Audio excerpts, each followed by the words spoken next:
A word to the wise. I mean, it's easier to see from the other side, but if you want to be away from the sun, I understand.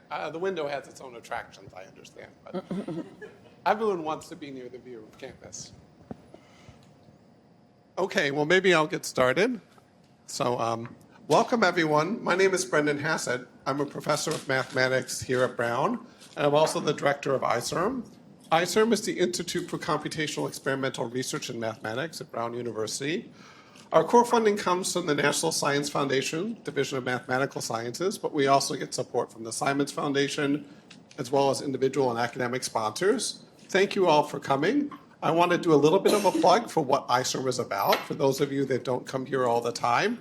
ICERM organizes programs originating from ideas from the mathematical sciences community on all different kinds of mathematics. It could be number theory, it could be partial differential equations, it could be mathematical biology, it could be the mathematics of art.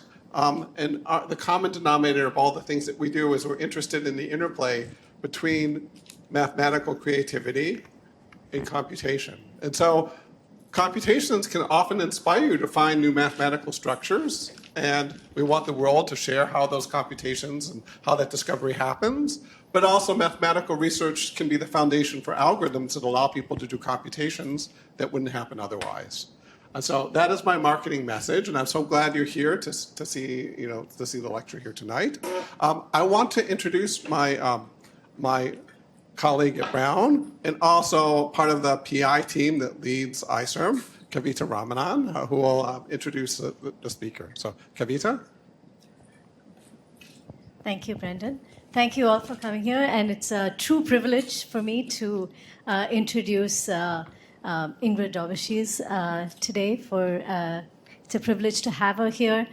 She was born in Belgium and started her career as a theoretical physicist, doing her undergraduate at Vrije Universiteit, and followed by some visits to Marseille, the Center for Theoretical Physics there, and got her Ph.D. as well there. And then she came to the US and spent time at Bell Labs, Princeton, and is currently the professor at Duke.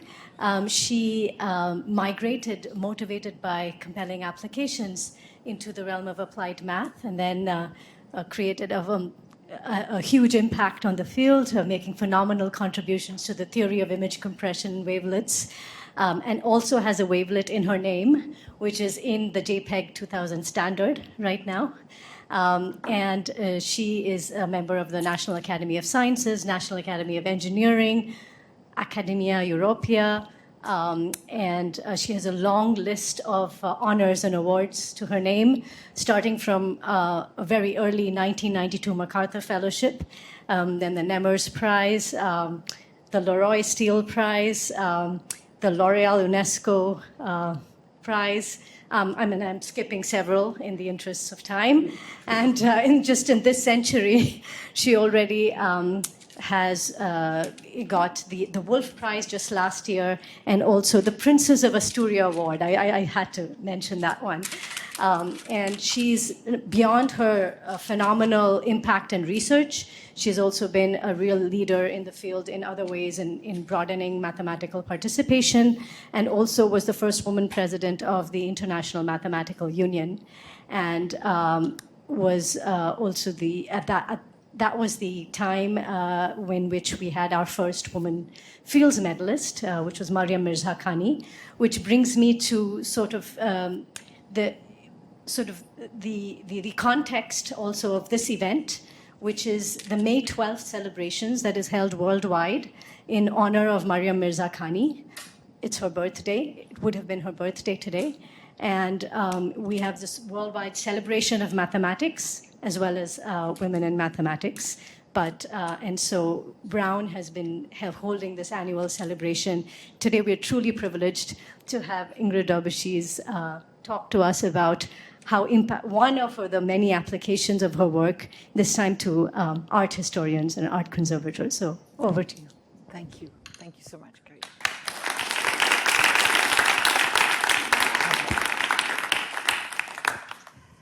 So I want to tell you about instances in which mathematicians have helped and are helping art historians and art conservators. And I wanted to talk not just about my own work, but give a number of examples. So I will really go over 3 examples.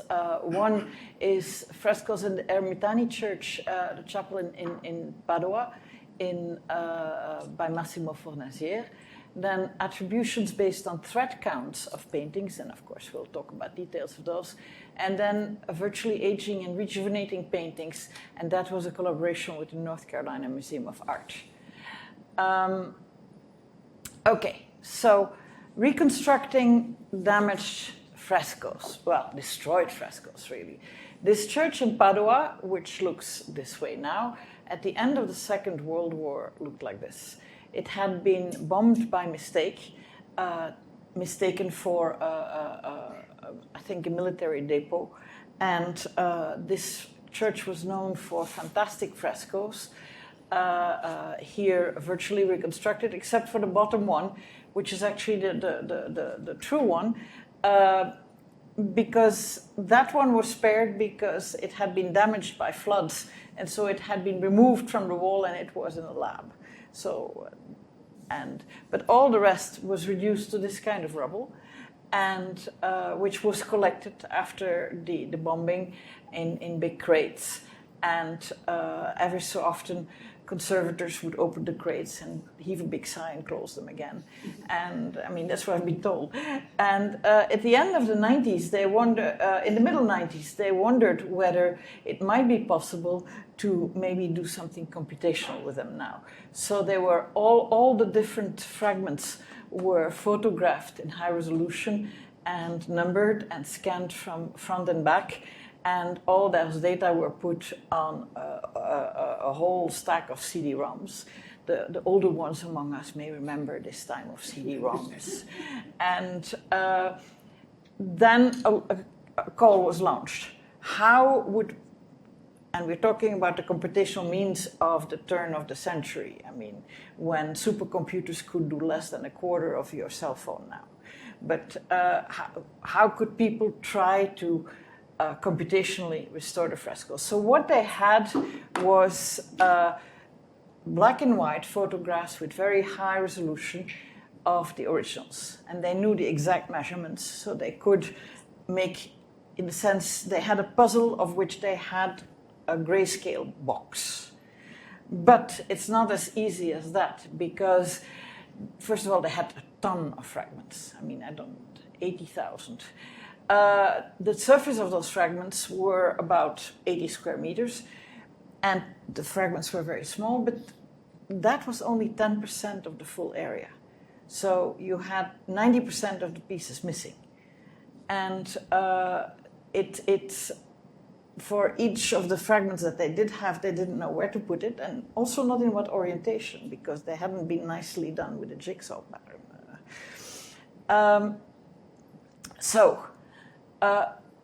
So Massimo Fornazier, who was then a graduate student, he is now a distinguished professor at Technical University in Munich, but proposed a method that was ultimately used. And so to digitize, to put it on these CD-ROMs, the images had, of course, been digitized. And what that means is that, if you blow up sufficiently, you start seeing that the individual pixels are little squares of a gray level. And so you have these numbers that go from 0 to 255, characterizing that gray. And you might say, well, then it's easy to see. You just see where you find the same pattern, and poof, that's where the piece has to go. Of course, it's not that simple, because first of all, you might have offset a little bit, and then the numbers would have been different. But even more, if you rotate, then the things are going to look completely differently. I mean, you wouldn't think that numbers like these describe the same kind of situation. So what Massimo proposed was to use circular harmonics. And so these look like functions. These are functions that, these are functions that look like these. So they have very nice behavior under rotation. And we know that we can, if we take any image at all that's concentrated on a disk, then you can decompose it into these circular harmonics. So here, if we have this, I show here the individual, the sum, this is the first piece, second, and so on. You keep adding, and you see that gradually, as you add more and more components, you see the image emerge. And you can do that with anything. So what happens is, so how does that help with rotation? Well, you saw that they had these very nice properties under rotation. And what that means is that if I decompose the image into these different harmonics, then I have to take so much of the first one, so much of the second one, and so on. I can then very easily, I don't have to rotate and recompute. I can just, because for each of them I know what rotation will give under a certain angle, I can recompute automatically what all these rotations would give. And so that's how the Mantegna project worked over 3 years in volunteers, and you see that's what computers looked, what monitors looked like then. Over 3 years, volunteers from many different departments and backgrounds came and worked on a software package that Massimo had put together.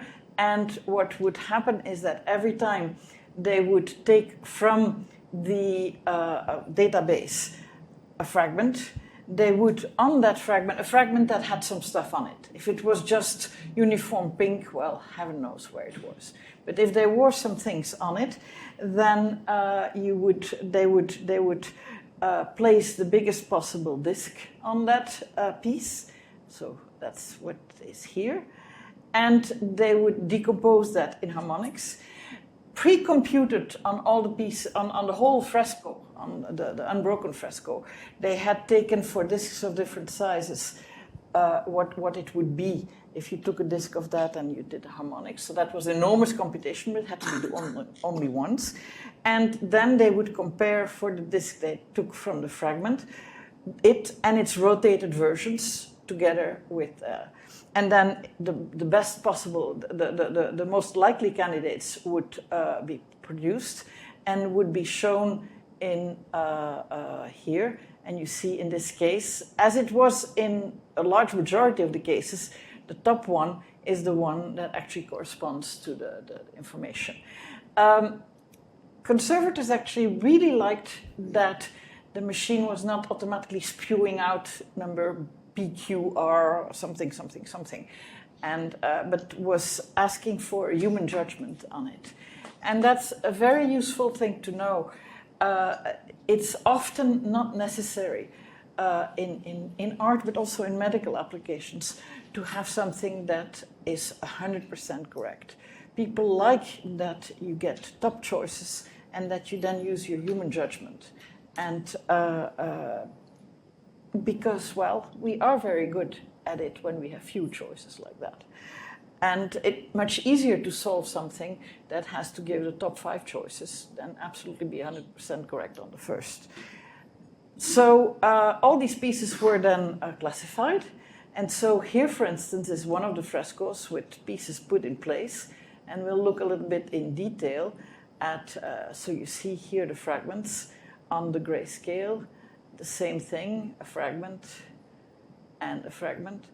And this illustrates how useful this is, because you might say, well, only 10% of the pieces in little scattered pieces. This tells you, for this scene, what the color was of the pavement, what the flesh tone color was of this soldier's toes, what the color was of this the leather sandal, what the color is of the lance he's holding, the back of the shield, and so on. So with that information, actually, art conservators can propagate color to everything else. They had the intensity with the gray level, and they have... so that enables you to reconstruct what the unbroken thing must have looked like. And here's another one. we'll revisit that again. Yes, so this was an intermediate. So they chose for the in the chapel to show the exact fragments in the right places. Then to the surroundings, they gave somewhere the gray and somewhere in slightly more pastel colors what it must have been. And other places they actually, like here in the scaffolding during the reconstruction, they show the full colors. So to not cheat, but show nicely where the exact colors, where the exact pieces were and reconstructed. But and that reconstruction was done by art conservators with their time-honed techniques of propagating color. But propagating color is something that we could also do numerically. I mean, after all, so let me illustrate that. This is so with this information, let's take away what we have here. We can then propagate slowly the color, and in fact, propagating color in a painting is much easier. We know, I mean, people do use in-painting, for instance, and you can do, if you have Photoshop, they're in-painting tools. And they're used, for instance, in photographs from advertisements that are really old, but where, so you have big letters on top of a landscape. And now we don't care about the ad anymore, but we care about the street view behind it. And so people then take those letters away and in-paint. It's much easier to do that for a painting than for a street scene or a photograph of nature, because after all, it was painted. You have brushstrokes. So you have information about what went in before and after, and so you can. So, Massimo is actually now working with a graduate student on having an app on people's phones by means of which they could visit in the church and see, for instance, this reconstruction, but also on their cell phone see the full color, how it must have been, and compare. I mean, to get a fuller experience of those frescoes. That was this first application. Let's talk about a second one. This is work done by Rick Johnson, who is an electrical engineer who worked at Cornell. He's now retired. And although his professional work in research was on audio signals, he'd always been very interested in art. He had a minor on his Ph.D. in art history. And so on a sabbatical in Europe, he got to know people at the Van Gogh Museum in Amsterdam. And he came across a problem on which he then did the work that I'm going to describe now. So this is an example of a painting by Van Gogh. And if you look at the X-ray of that painting and the top corner of it, this is what you see. You see that it's an X-ray because you see all these nails here by means of which the thing is fastened to a stretcher, and X-rays will show you those metal nails, of course. Yeah, you very clearly see canvas structure here, the weave. Now, why would you see the weave? I mean, X-rays go boom straight through the canvas. They don't see clothes. Well, because what you see is not really the canvas. What you see is the result of fluctuations in thickness of the primer layer. So canvas is typically first primed, which makes it much less absorbent, so it's easier to correct if you make a mistake with your paint, if you want to make changes. But also it means it absorbs all your costly pigments much less, so you can do much more with your paint. And that priming was on the canvas that Van Gogh was using in the 19th century, was done with something that contained lead white. And lead white, of course, is something that you do see on X-ray. And if you put your canvas with these threads that go like that, and you put primer on, you will have thicker layers where there's a gap between the threads, and thinner, thicker. And so that is something that you do see. And you might say, oh, can't you just turn off the whole thing and not look at the canvas? Isn't that an easier way? Well, most of the canvases by Van Gogh have been what's called relined. The threads over time start decaying, and in paintings where there's loss of integrity of the original canvas, it's typically covered with a sturdier canvas that is glued to the whole thing and you can't take it off anymore. So the back of these paintings, you couldn't see the original canvas. But so you still see it in these X-rays. And at the time that Rick Johnson was in Amsterdam, they were starting to put together a catalogue raisonné of Van Gogh. It's one of the few cases where the majority of the work by one artist is in the same museum. And in a catalogue raisonné, what they do is for every piece, they write all the information they have, everything that was shown, I mean, that they know about the history, everything that they know from all the exams they have done and so on. And one of the things they do is they characterize the canvas. And so what was done until then, until 15 years ago, was that art conservators would stare through a microscope and would count how many threads per inch, horizontally and vertically, and then do that in a number of spots over the whole painting until their eyes glazed over. And and so one thing they asked him is, can you do this? Can you make a tool for us that would make this easier? And of course, I mean, it's not exactly periodic, but it's very close to periodic. So look at this. This is a small piece and then it's negative. I mean, what will happen is if you look at a Fourier transform of this, since it's two-dimensional, you get a two-dimensional array of Fourier coefficients, and the Fourier coefficients will tell you what the periodic features are in this thing. So it will try to write it as a sum of very simple things that oscillate with a certain frequency and some in and so on. What you can then do is you can look at the direction in which that frequency is highest.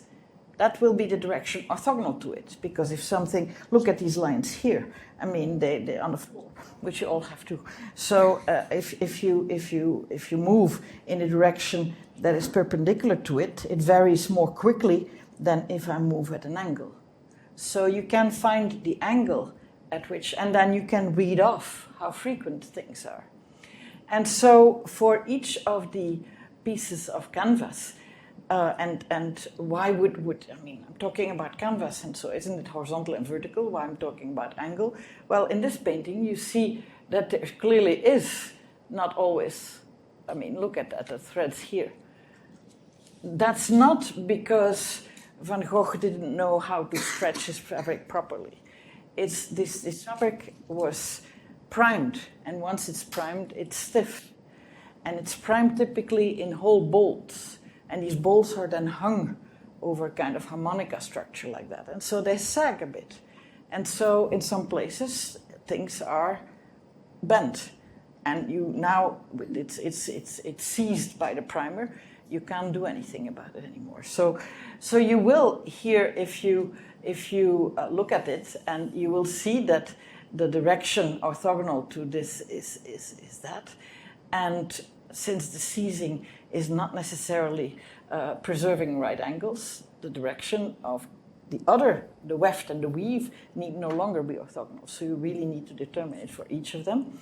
And so for each of these, the summary of the analysis for every tiny little bit of Fourier transform on tiny little pieces of canvas would give him 4 images, color-coded here. One gave the density, how many threads do I have for what is mostly the horizontal direction per inch, and he does that for horizontal and vertical, which is not shown here. And then for the vertical threads, here what is shown is what is the deviation from true vertical everywhere. And I'm not showing it for horizontal, so I only see 2 of them. But then something became apparent that nobody had ever thought of before.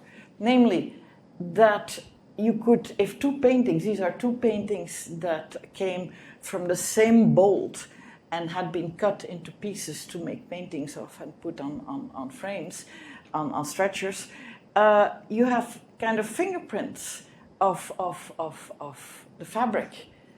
And so you could propagate, you could see this had the same fingerprint extended as before. And so, for instance, for these 6 paintings from Van Gogh's earlier period, we know that they were situated like that on the bolt because in one of the 4 pictures, this is what the information looks like, and in the other, that's what it looks like. And so this has made, this is now how standardly people determine thread counts for paintings on canvas. And it has, for instance, one of the small things is, small things. There was, for instance, a small Velázquez in the Prado Museum that had been disattributed because, well, it was just not as good as Las Meninas but with this analysis, they saw that it was a bolt made of some of the big paintings of the master, and the paintings of students by his were not on bolt mades of his wood. He didn't share his costly fabric. They could use some lesser canvas. And so all of a sudden they reattributed it. So it was just the master on a less good day. Of course, it doesn't change one jot to the painting. It changes its insurance price. But so this is something that is now standardly used as a tool. And a nice thing that came out of this is that here a question was asked, a solution was found, and then that made other things possible, which is something that you find often in interdisciplinary work, that because of new ways of looking at it, you can do more. Okay, so this is finally something on which I was involved myself. And it will discuss virtual aging and regeneration of paintings on panel. This was a collaboration at Duke with the North Carolina Museum of Art. Now, if you're ever in Raleigh, I really recommend a visit to the North Carolina Museum of Art. It's a very interesting museum. It has beautiful stuff. It has things by Jordaens. It has a fantastic altarpiece by Giotto and so on. But the one I'm going to talk about is not as splendid, as famous as that. It's an altarpiece by somebody called Francescucci Gissi. But let me first talk about a little bit about how I got into this business. So, in fact, it was Rick Johnson who first got me in touch with the Van Gogh Museum. He says, look, you guys use a lot of science, chemical analysis, X-ray pictures, infrared, and so on, multispectral imaging these days. But you're not really working with people who work on image analysis. And I said, well, why would we? We are very highly trained visual experts, and they are. And so he wanted to make clear to them that mathematicians or people who work on image analysis could contribute to theirs. And so he organized a workshop, and where we would be allowed to use high-resolution images of Van Gogh paintings and analyze them and so on. And the first, because they didn't know what questions to ask us, they asked us, can you distinguish style or period in paintings by Van Gogh? We have a whole collection. We have things that are originals, others that are copies or forgeries and so on. Can you distinguish those? And so in order to do that, we men graduates determined for these paintings information where information really existed in little patches of painting at different scales. So here I'm looking at a blurred version of the original, and then I can subtract them. Remember, these are numbers once I digitize. And if I look at the difference, this is what it looks like. I'm going to amplify it a bit so that you see it better. And you see the difference concentrates where you have edges in the image, because that's where blurring makes the biggest difference. And so let's look at this little piece of the clog and see it here. But you should imagine what I'm going to do over the whole painting, of course. So if I blur it successively and make it more and more pink instead of red in the border, then I can look at the difference each time. And here color is false color. It just indicates whether something is positive or negative. So we're still talking gray images. So by looking at what I lose every time when going from one scale to the next, you can then start seeing that there are certain things that appear everywhere. And like edges, so a sharp edge, every time you blur, you lose something. And so the difference shows that. But there are other things, like in this area, where something was vaguely visible at fine scale. It becomes much more visible and then disappears again. And so what we did was, for every painting, we looked at pieces of it, and for every piece, we made a little statistic in which we said, this is where information at this angle, at the scales at which it appears or disappears, and so on at this angle. We did that for a number of different angles. We had something like 120 numbers for every patch. And then you can look at all the patches that you get from one painting. That gives you a cloud in this 120-dimensional space. And then you can look at a different painting and its cloud.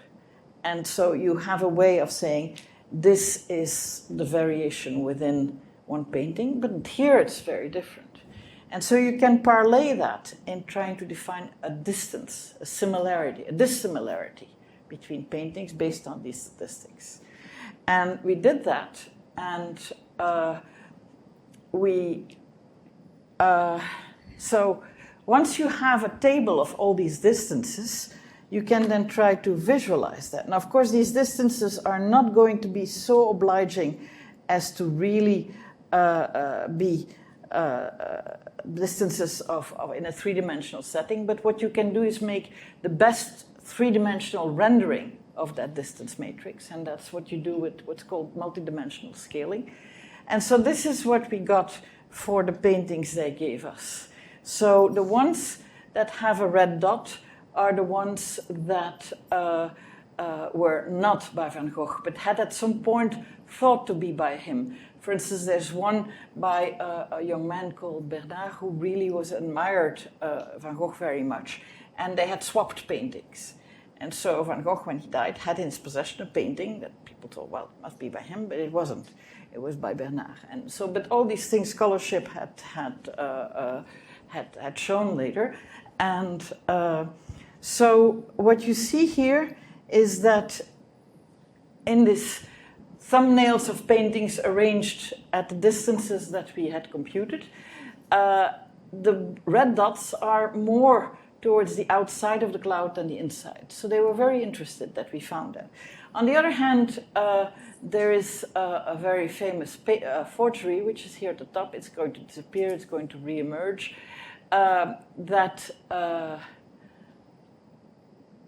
Actually, here, is not, it's not central, but there are some other paintings, true paintings, that are a little further. So, in any case, they were impressed by this, and the interesting thing is that after we had that first result, there were much more interesting questions that came out of the woodwork. And so that was this question. So in the early 2010s, if you Googled Van Gogh hidden portrait lady, this is what you would have come up. Joris Dick and Koen Janssen are two material scientists who use X-ray fluorescence in order to find constituents of materials in hidden layers in a material. And they had done this on this particular painting by Van Gogh, and you see it got published in Analytic Chemistry. It became the cover girl for Analytic Chemistry. And so this is a painting that Van Gogh painted in his Paris period. It's just a study of a patch of grass. And it was known that under this painting there was another one. And this is, again, you see the X-ray because you see all the nails. Now, the fact that there was another painting underneath is not so rare, especially for things that have the size of a study. Because once painters who cannot afford, canvas is expensive to use zillions of yards of canvas, feel that they have learned something from a piece of painting, they can cover it over with new primer and then paint again. And the second layer of primer doesn't have to be as covering as the first layer because already the thing is no longer absorbent. They just want. So that second layer of primer doesn't show. I mean, on the X-ray, it's not something with lead white. Anyway, so about a third of the canvases known by Van Gogh have something else underneath. So why did they care about this one? It's because Van Gogh, at that time, the time that he painted this, it looks very much like a portrait from what's his Nuenen period. Nuenen is a very small village in the Netherlands where Van Gogh's parents lived. And he painted a lot of portraits of peasants under very poor light conditions in their little houses.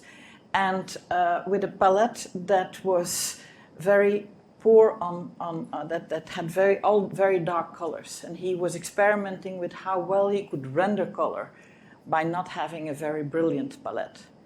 And he had his whole life a very sustained correspondence with his brother Theo in Paris. And all these letters have been preserved.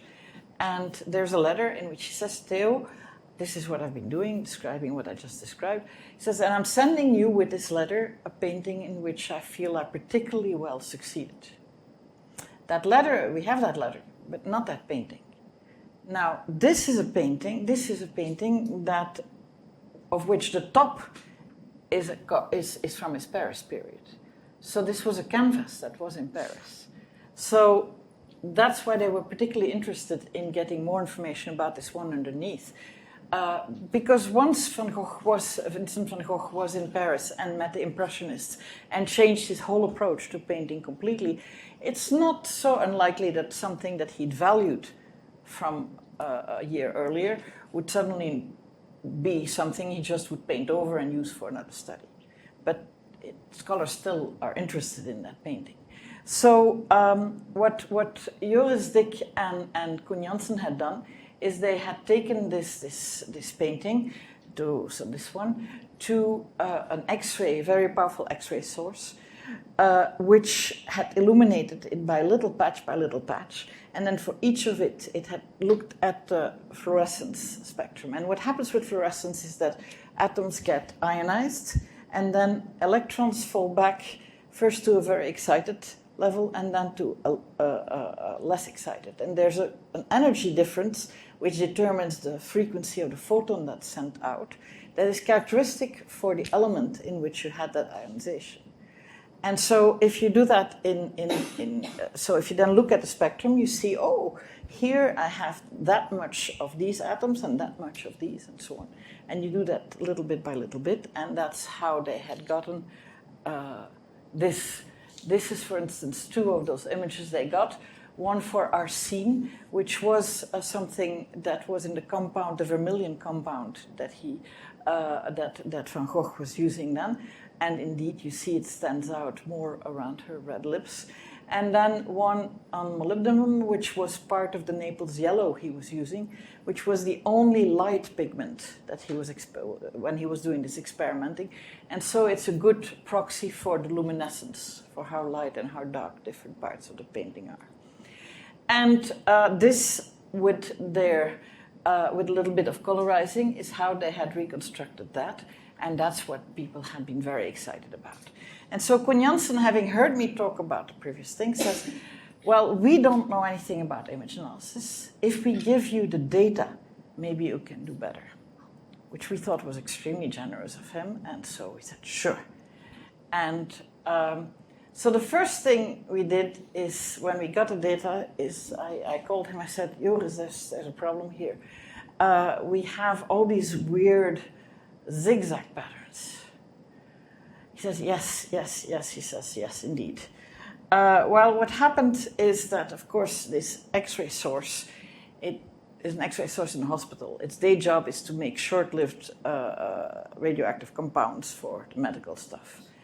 In order to pay for these very expensive things, physicists can use it when it's not being used for their experiments.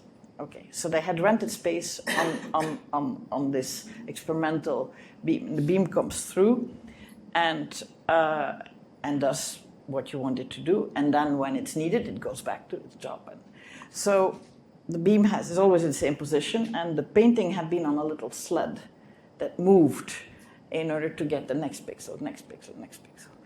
And they had a synchrony problem. I mean, when the beam went away, the whole thing had to stop. And then it came back, and they had a synchrony problem. They hadn't realized this. They only saw it when they had the data. The painting was back in its museum. No way was it going. I mean, it had already been a whole achievement to get it out there, to go to a hospital. I mean, anyway. So you can imagine the insurance company. So this was the data. That's what they had. And I said, but you didn't have that. He says, no, we kind of played with it in Photoshop. We adjusted a bit in order to make things look better.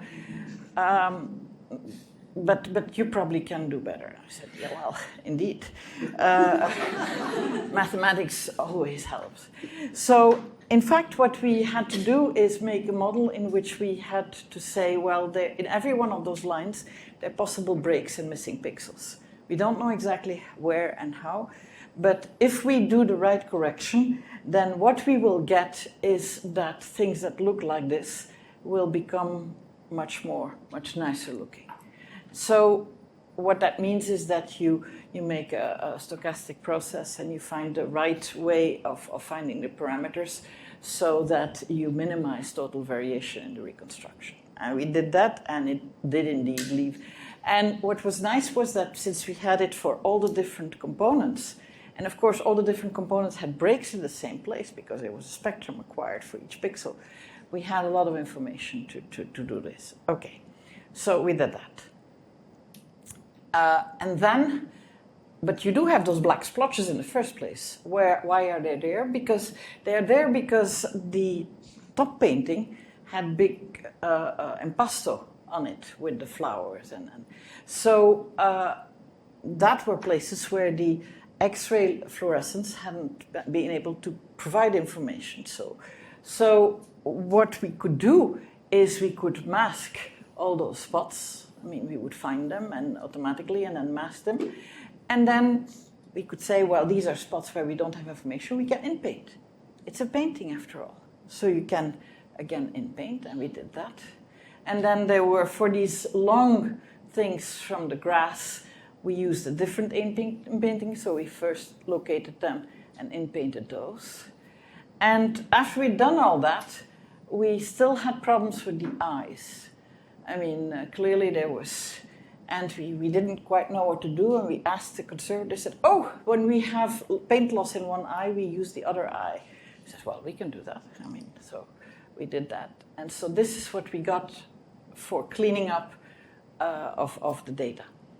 And then we had now the cleaned up data for all these different elements that they had in their spectral cube.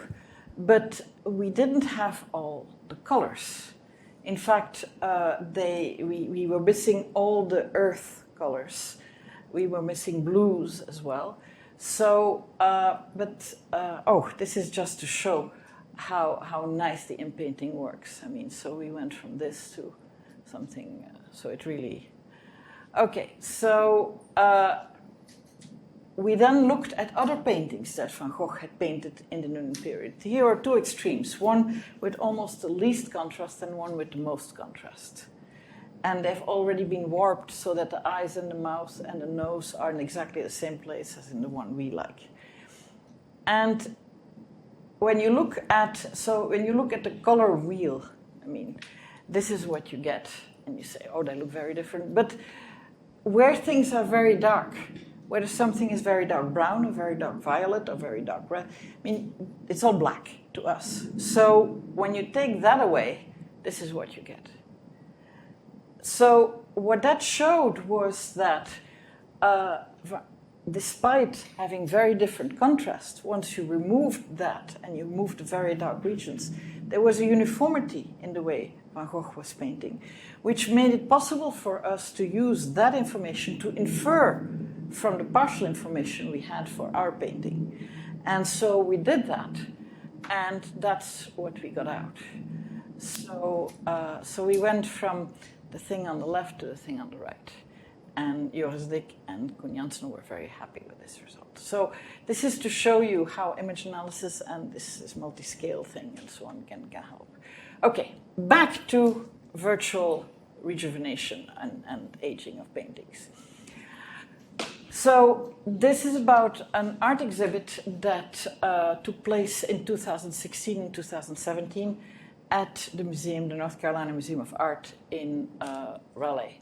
And it all started when, it really started way earlier. I mean, in the late 90s, the curator for Italian art in the museum had realized that 3 panels they had of an altarpiece by a 14th century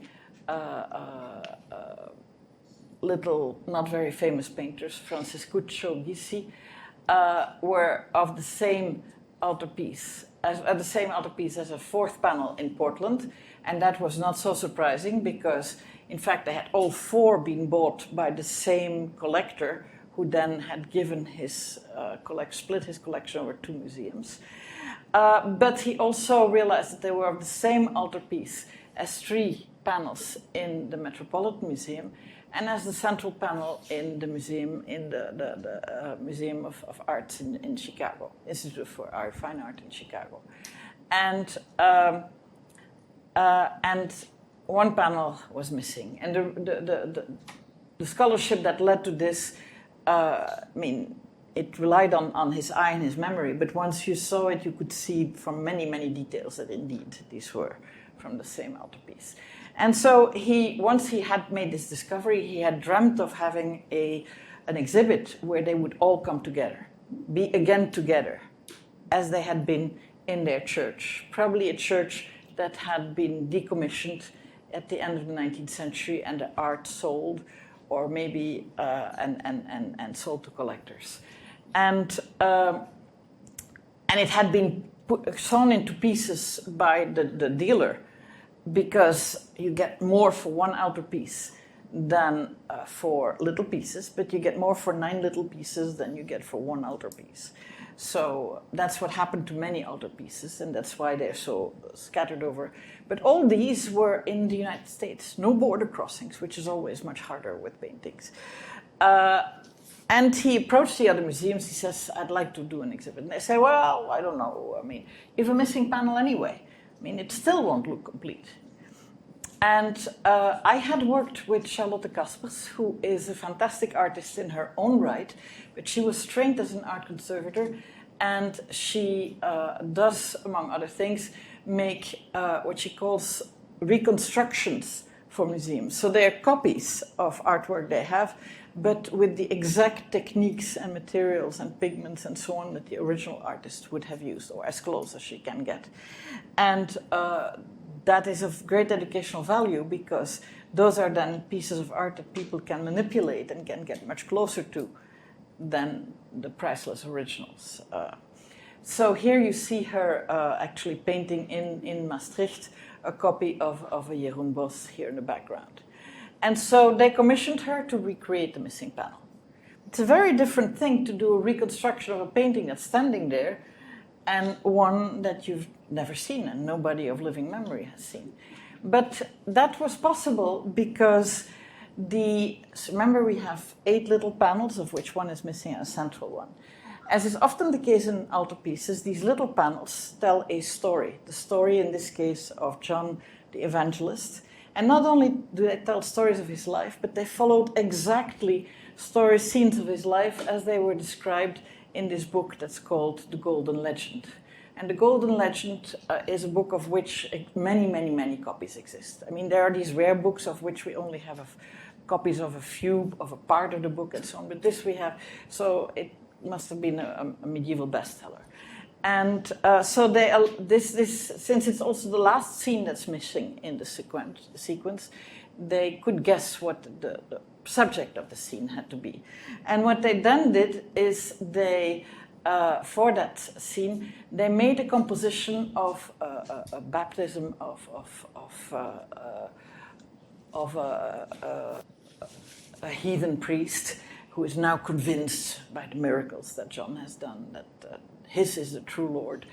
And they made a scene that, of course, if ever the right panel is found, it will not look like this. It will be different. But they made a scene that didn't invent things, that used elements from other panels so that it would not have surprised people to be in the 14th century.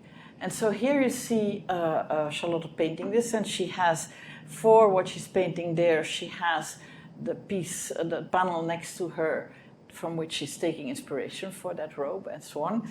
And she did this over a period of 6 weeks. And the final panel is beautiful, very vivid colors. The backgrounds of these paintings were covered in gold that was polished, so it would reflect the candlelight in the churches. And then there were punch marks made in them, and I'll come back to them. And so it's absolutely colored, and gorgeous. And so they made a documentary of its realization to show at the exhibit. And this is how it would look.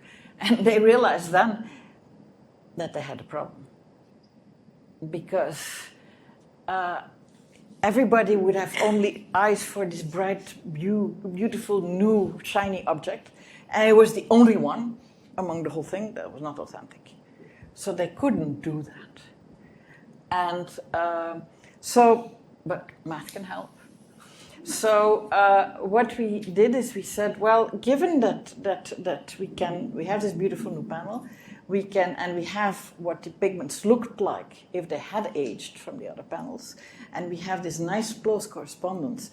What we can do is we can take a high resolution scan and virtually age it, and then print that on paper, and that can be shown there.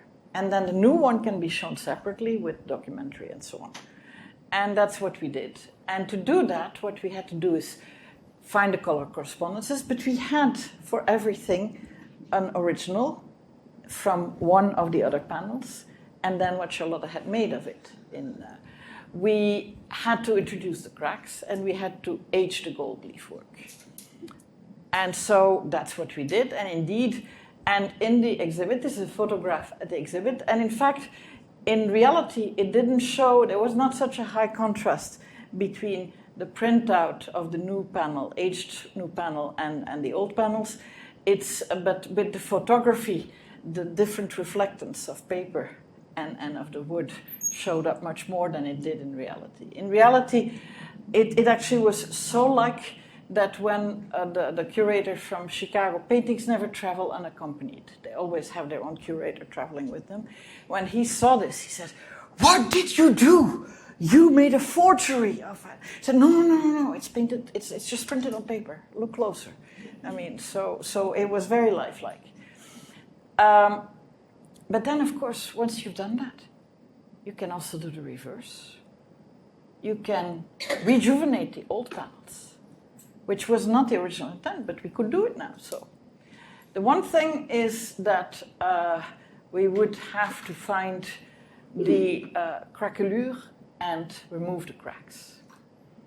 And that actually is not as easy as you might think, because if you look at here, for instance, this crack, the brown here is very different from the color in this green. And you can't just say, take all the pixels of this brown, because that brown also is found somewhere else in the true painting. And so you have to work at it. But I knew we could do it, because we had done it before. We had done it on this very, very famous painting. In the doors of it, if you close that altarpiece of Van Eyck, then there is this book, and people were wondering what the text could be, and it had been the research topic for a graduate student, been a good part of his thesis, to actually identify how to find the cracks and to then inpaint them. And it had made a big difference to the art conservators. They really could now read a text they couldn't read before, and they were absolutely delighted. So I knew we could do it. So we did it.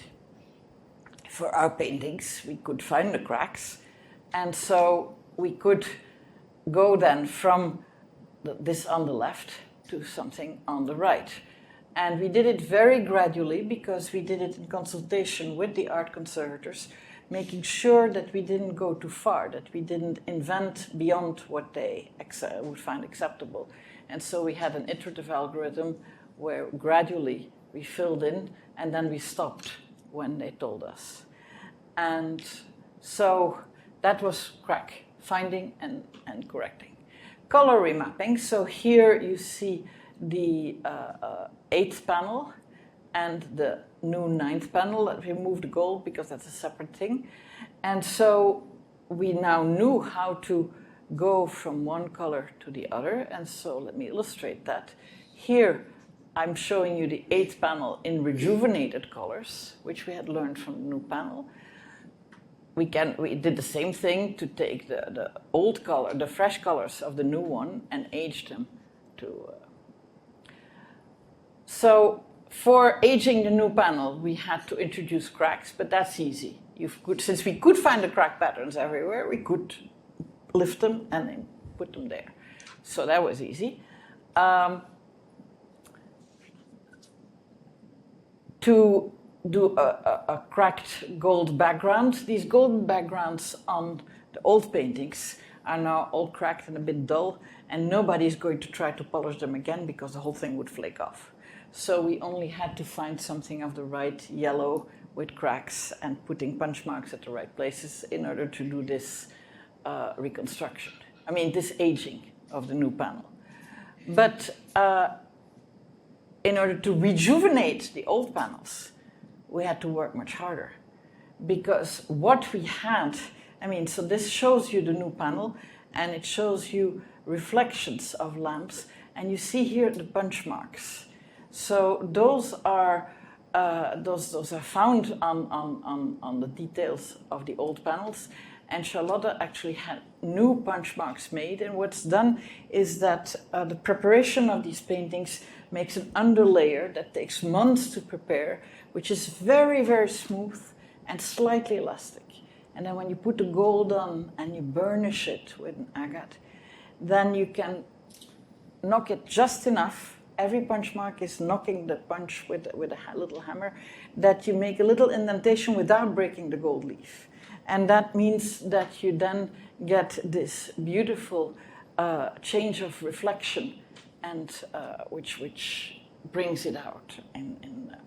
So in order to do that, we had on the old panels to first identify where the punch marks were, and then we would know how to model that. But modeling, I mean, this is a flat surface.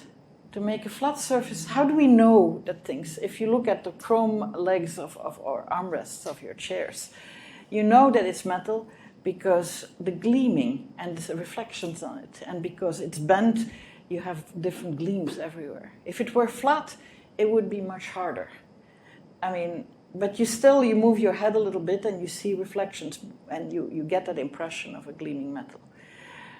Here we have something that's not going to move, and we know how to do all the painted surface, but then in order to really get the impression of the gild, you have to start thinking of it as a 3D object that you make with a reflecting surface, and showing how, as you move it, the light sources move in it. And that is what gives you that. So we had to do that modeling. And so once we found the punch marks, we then used to model a flat thing where we knew the painting, and we had to render. So I have a. I'll show you. Yes, let me show you this movie.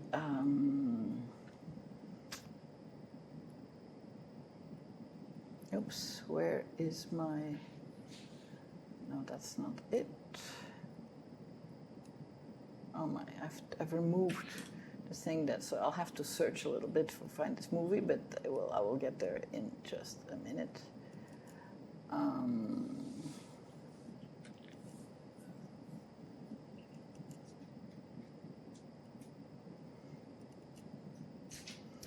So here you see the panel. So this was all virtual. This thing never existed in reality, but it was shown on a big screen of the rejuvenated panel, as with all the punch marks that you see and the light reflected from different light sources. And so this was shown in the museum. So on the museum, you had the reconstructed thing with its paper copy.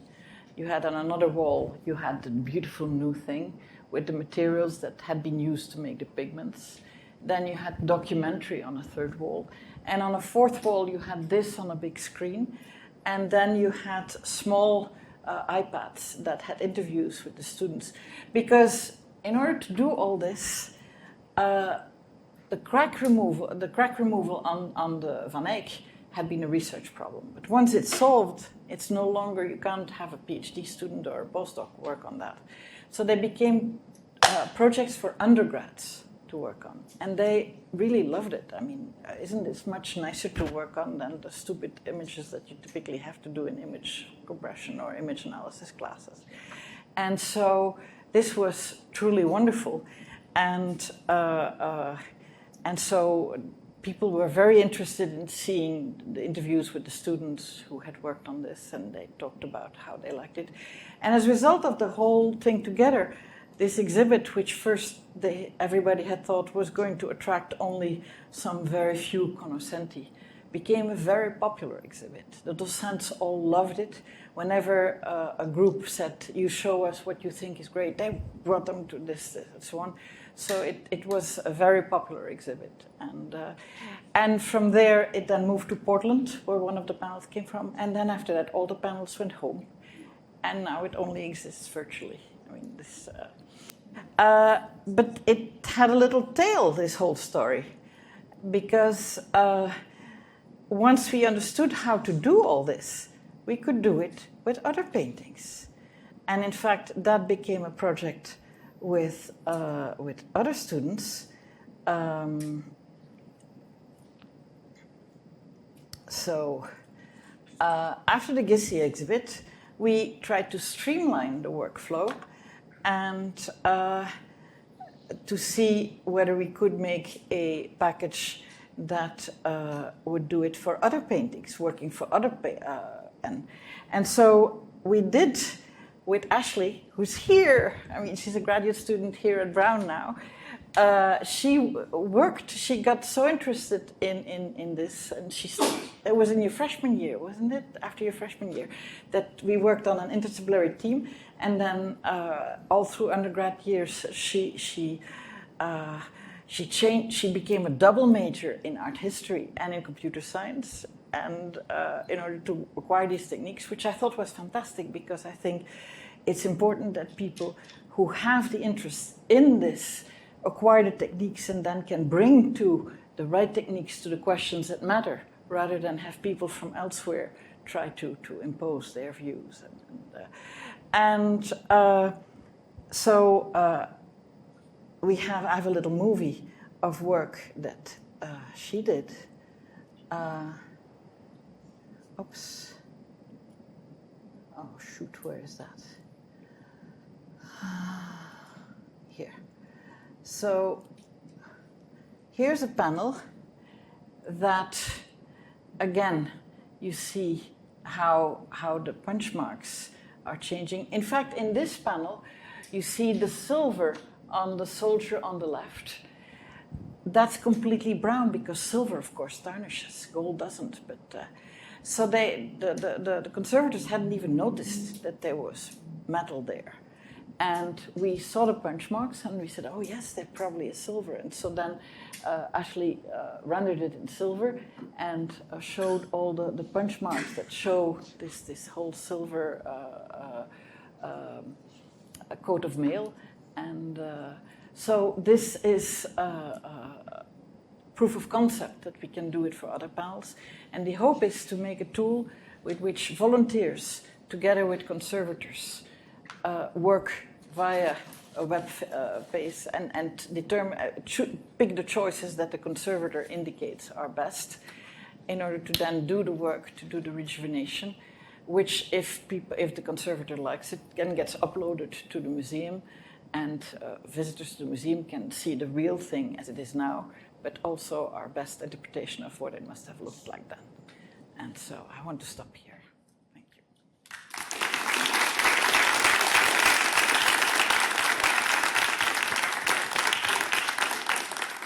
Thank you so much. We have time for a few questions from the audience.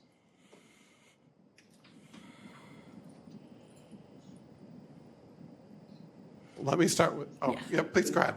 Have you done any work with sculptures?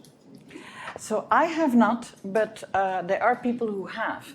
So, for instance, fragments of antique sculptures, Greek and Roman sculptures, often are in different museums. And again, people in trying to reconstruct were relying on their visual memory and so on, but now they get scanned and they can first do a match in virtually before they actually bring the two pieces together. I have seen in museums things where one piece came from Germany and another from Italy, and they fit together. And so I don't know how permanently they are put together, but they're also at much larger scales. In Cambodia, temples that are completely overgrown with forests because the settlements were abandoned. You have the beautiful bas-reliefs, which we know from many pictures, for instance, for Angkor Wat, but those are affixed to large blocks of several tons of laterite. Laterite is a kind of eroded sandstone that, when it gets dug up from the ground, is fairly soft. And what they did to build these temples is they took blocks and they would move them on top of each other to make a perfect fit, and then build this. So in order to rebuild the temples, you'd like to put the blocks in the right place. I mean, when these things weigh several tons, you don't really want to start playing with them. But so they scan them, they solve it numerically, then they know exactly how to put them, then the cranes come in to put them in, and then you can start putting the pieces of bas-relief on there. So these things are done. I haven't worked on those.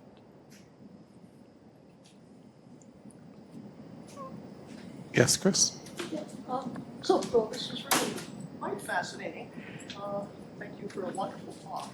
I noticed, though, that the works you dealt with were representational. Yes. What happens if you're working with, say, an abstract expressionist or something? Have people tried to use techniques like this? Well, people have certainly tried to find in some of these abstract works hidden messages that painters might have, and with various rates of success.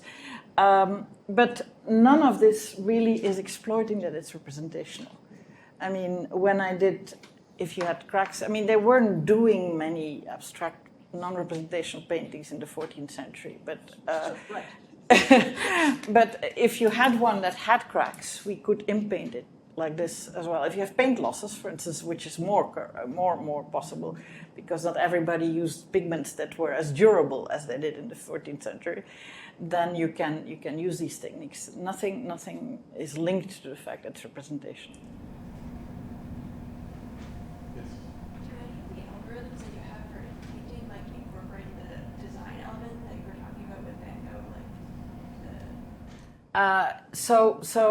For the moment, I don't. We just use the most likely in painting from what you see on the neighborhood, and also what you see in other places in the painting that look exactly like. So where the painter, the artist will probably have used the same way of brushing it and so on, and where the pixels that are missing are not missing.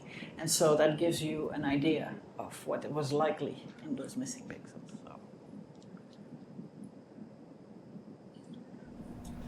So did the crack removal require new mathematics, or that was using existing mathematics? Actually, with the crack removal, that was, I mean, in order to identify the cracks, which was the hard part. The inpainting was not so hard. But to identify what a crack pixel was, the Bruno Cornelis, the student, the then graduate student who developed them, used 3 different models, completely different models on how, I mean, something and different types of filters.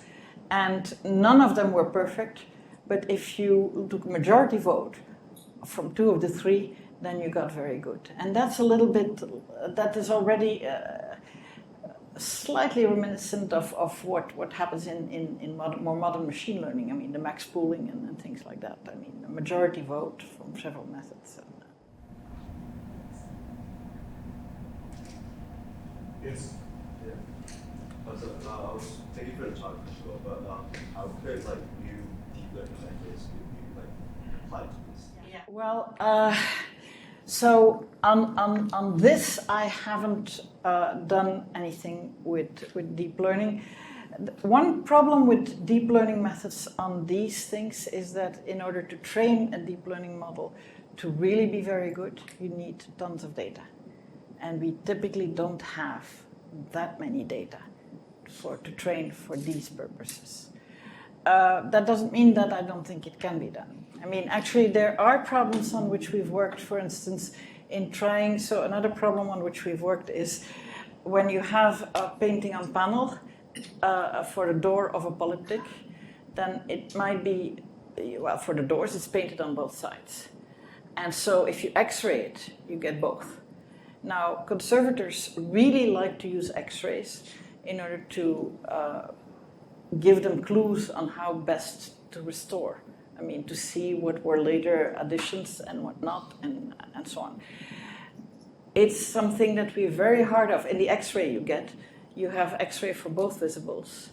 And it's very hard for us to visually think them apart. And even though they have the 2 visibles, they don't get the information out of it that they would like. So one task that was given to us was to try to make 2 fictitious X-rays that would be as if each of them had been the only thing painted on that piece of wood. And for that, we have found that some deep learning techniques do better than the best things we could think of. So I don't reject using them. For this, I don't know how to do it. We have time, I think, for one more question, if there is one. Yes. I'm curious, how are filling in curved surfaces, like, say, a painting on a surface? Yes.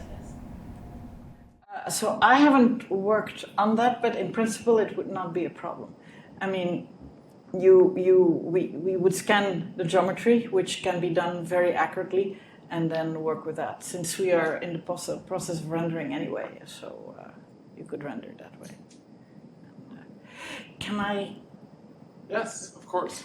I would like to make a very shameless plug. And that shameless plug is for something else that links mathematics and art together. It's an installation, it's called Mathemalchemy. And so you can find it online, zillions of information online. So the word is Mathemalchemy, portmanteaus together like that. And this is an installation that was made during the pandemic by 24 artists and mathematicians. And we had tons and tons of really interesting discussions. It illustrates so much different mathematics in ideas for elementary school kids, ideas that are of undergraduate level, things that are research papers. I mean, and it's a magical wonder world where critters of all stripes get together and live a life in which mathematics plays a role. And so if you go, for instance, one example is this baker here, who is, we call him Arnold, and he's baking cookies that tile the plane. And if you go to mathemalchemy.org,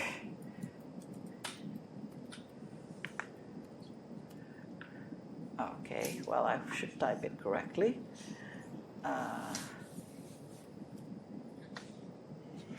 Then if you, we are raising money right now to bring this installation, which will be, you can see it all if you take a train ride to New York. It will be in New York City, in the Museum of Mathematics, on the corner of 5th Avenue and 26th Street, from May 22nd until October 29. So, and you can find all this stuff online. But it's 6th venue, and usually institutions that invite it pay for it to come, because we are taking it to the Museum of the Navajo Nation next year in the summer, because Navajo mathematicians have helped us make some of the material, bring together some of the material. And it's going to be linked to a math camp for Navajo youth in the math circles, Navajo math circles, which are famous. I mean, and there has been an activity here illustrating their work.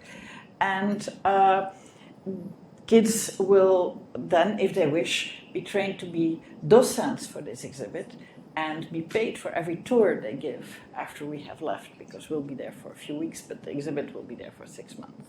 Anyway, so we are, just like in this little video that we made for Pi Day, Arnold is baking cookies. This is my grandson. He wanted to make pie cookies with me, but it worked better after he'd gone to bed. So we make this shape that tiles, and you'll see soon where the tiling is important.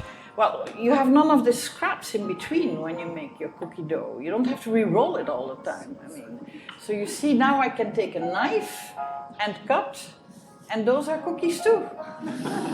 And because it's a tiling shape. And so we are, you can order them through the website, or I have some here, no shipping necessary, $9 each. Thank you. Oh.